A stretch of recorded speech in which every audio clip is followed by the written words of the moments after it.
Let's talk about this divisional matchup that was probably my favorite game to watch today. The Vikings, the Lions, a close game. Jared Goff saved the day for the Lions today, and I don't care what anybody says, that drive at the end was spectacular. The Lions barely squeaked out a victory against the Vikings, 31-29. I thought the Vikings could do it and remain undefeated. I was incorrect. So, my question to you will be, we had the Vikings up here in the NFC.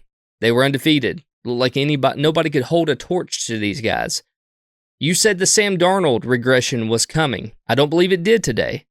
But was this win enough to take the Lions over and give them the mantle to be the best team in the NFC?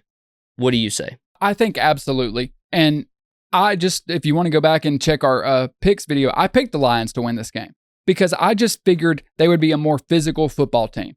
And I think, although the Vikings are physical as well, I think that came true. I think the game was getting away from Minnesota because think back, if it's not for that David Montgomery fumble that the Vikings scoop and return for a touchdown, game's starting to get out of hand. Lions are driving, trying to go up 2 scores, like trying to really get away from Minnesota and put the game away.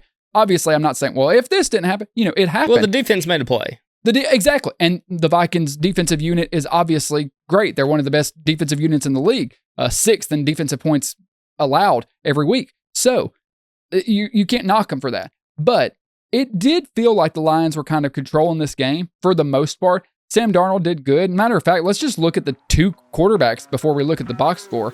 Pass yards, almost even, 280 to 259. Touchdown interceptions, Goff 2 and 0. Sam Darnold 1 for 1. Yards per attempt, pretty close. Completion percentage, almost identical, both with 4 sacks. Goff's passer rating a little bit better, but those are almost identical numbers. If you don't mind, let's just go ahead and look at the box score while we're talking about the game. Let's just jump straight into that. Come on. Pass yards, identical. Rush yards, identical. Third down, identical. Red zone, 1 for 1 versus none. Turnovers, identical. It is just neck and neck down the board, which I think tells you how evenly matched both these teams are. Yeah. And I think ultimately it just came down to really Detroit being a little bit more physical. Maybe, I hate to say this, but maybe wanting it a little more. And all credit to Jared Goff, who delivered. He delivered. Sam Darnold, and this is kind of the difference for me. Sam Darnold is good, Ryan. I don't know if I trust him to go out there and deliver in a gotta-have-it moment. I do trust Jared Goff, as long as you protect him. If you give Jared Goff time, he will tear you apart. And on that last drive, he overthrew a wide-open touchdown. And I thought, oh no, it's going to bite him. But he was still able to drive him downfield and able to win the game. I think Jared Goff, you could argue, is playing MVP-level football right now. He's one of the best quarterbacks in the league. He has been for the past couple of years. That's what puts Detroit over the edge for me. They have the defense. They have the offense. And they've got the coach, but they've got a quarterback that in the biggest moment, would you trust Jared Goff or Sam Darnold more? I would trust Jared Goff more because while the stats were close, I feel like Goff outperformed Sam Darnold today. Yeah, I don't know if I would go as far as to say that he outperformed him. They play very similar, but as far as, so you mentioned something that's kind of key is, and experience comes with this, right? Jared Goff's been a quarterback longer in the NFL, starting quarterback, than Sam Darnold has. So, yes, would I rather take Jared Goff, on a 2-minute drive, 4th quarter, trying to win the football game? Absolutely. But as far as talent level goes, if both of these guys play quarterback for a NFL team, they're very evenly matched. I would take either one of them. I wouldn't be upset with either pick. But you have quarterbacks that are really good. Then you have quarterbacks that are clutch. What's the difference? The quarterback that's really good, they really can't ever be this clutch guy, right? A clutch quarterback can have a bad game and still win it. That's the difference to me. So Jared Goff could, today he didn't have a bad game, but those clutch quarterbacks could have a terrible game quarters 1 through 3. Come 4th quarter, they can put the hat on. We've seen Patrick Mahomes do it. We've seen Josh Allen do it. We've seen Lamar Jackson do it.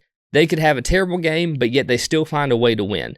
And that's kind of the very definition of a clutch quarterback. You find the way to win in the big moments. So what Jared Goff did today, man. I completely agree. And the way I can't sum that up better than to look at it right here. So after the fumble and Minnesota scored. Minnesota took the lead. They were up 29-28.